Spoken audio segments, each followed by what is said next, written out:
اسرائیلی فوج کی غزہ میں عمارت اور گاڑی پر فضائی حملے ہم دیکھ رہے ہیں۔ 7 افراد اسی نتیجے میں شہید ہوئے ہیں جبکہ 30 سے زیادہ زخمی ہوئے ہیں۔ صہیونی فوج کا حماس کے سینئر ترین کمانڈر الہداد کو شہید کرنے کا بھی یہ دعویٰ ہے۔ اب دیکھتے ہیں کہ یہ دعویٰ انٹرنیشنل میڈیا کیا رپورٹ کرتا ہے، کس حد تک درست ہے۔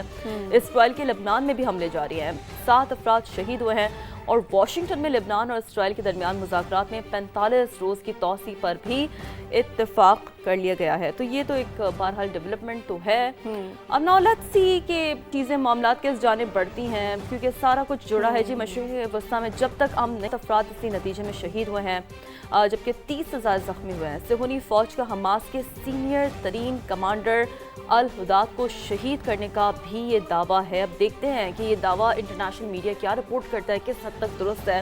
اسرائیل کے لبنان میں بھی حملے جاری ہیں، 7 افراد شہید ہوئے ہیں اور واشنگٹن میں لبنان اور اسرائیل کے درمیان مذاکرات میں 45 روز کی توسیع پر بھی اتفاق کر لیا گیا ہے۔ تو یہ تو ایک بہرحال ڈیولپمنٹ تو ہے۔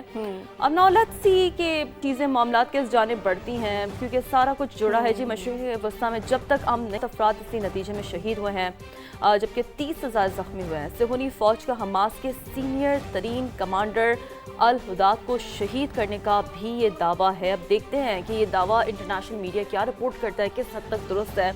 اسرائیل کے لبنان میں بھی حملے جاری ہیں، 7 افراد شہید ہوئے ہیں اور واشنگٹن میں لبنان اور اسرائیل کے درمیان مذاکرات میں 45 روز کی توسیع پر بھی اتفاق کر لیا گیا ہے۔ تو یہ تو ایک بہرحال ڈیولپمنٹ تو ہے۔ اب ناؤ لیٹس سی کہ چیزیں معاملات کس جانب بڑھتی ہیں، کیونکہ سارا کچھ جڑا ہے مشرقی وسطیٰ میں جب تک